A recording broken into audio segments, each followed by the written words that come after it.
Hi అండి. నేను రీసెంట్‌గా ఒక వీడియో చూసాను. ఎస్‌వి, ఎన్‌పి క్యాండిడేట్స్ మళ్ళీ ఈ ఇళ్లలో ఉండడం, పాకీ పనులని చెప్పారు. నేనొక నేను కూడా పని చేస్తానండి. నేను కూడా ఆ కాలేజీకి సంబంధించిన అమ్మాయినే. అండ్ నేను పిల్లల్ని చూసుకుంటాను యాస్ ఎ బేబీ సిట్టర్. నేనెప్పుడు బ్యాడ్‌గా ఫీల్ అవ్వలేదండి దాని గురించి. ఎందుకంటే hard work. Nothing comes for easy.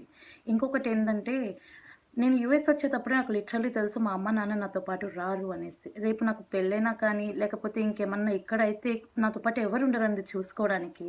నేను చూసుకోవాలి. I have to handle everything.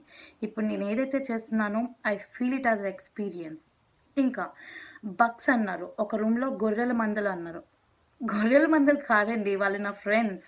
మేమందరం కలిసి ఉంటున్నాము. మేము చేసే ఎంజాయ్‌మెంట్ కానీ, ఎనీథింగ్ నాకు లిటరల్లీ కొన్ని కొన్ని గంటలైనా కానీ, నిమిషాలన్నా కానీ, ఒక డే అయినా కానీ, నేను నా పేరెంట్స్‌ని మర్చిపోయేలాగా చేస్తుంది. ఒక నిమిషం అలాగా, అరే! నేను అంత దూరంగా లేను. ఇక్కడ నేను అందరితో పాటు ఉన్నాను అనుకోడానికి. నా ఫ్రెండ్స్ ముందు పోలిస్తే ఆ బగ్స్ అనేది నథింగ్ అండి. చాలా చిన్నది. Nothing in front of my friends. Yeah! And student life మళ్ళీ రాదు కదండీ! ఎవ్వరు అంటే నేనిప్పుడు ఏం చెప్పాలనుకుంటున్నా అంటే, ఎవ్వరు కూడా బ్యాడ్‌గా ఫీల్ అవ్వట్లేదు. నేను యాస్ ఎ గర్ల్‌గా చెప్తున్నాను. ఎందుకు గర్ల్ అని మెన్షన్ చేస్తున్నా అంటే, యాహ్! బాయ్స్ హార్డ్ వర్క్ అది ఇది ఉంటుంది అంటారు. ఫిజికల్లీ చాలా స్ట్రాంగ్ నేను ఒప్పుకుంటాను బాయ్స్.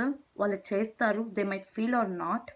నేను యాస్ ఎ గర్ల్‌గా చెప్తున్నాను. I never felt bad. Nothing comes easily. We came here to fight and we are fighting.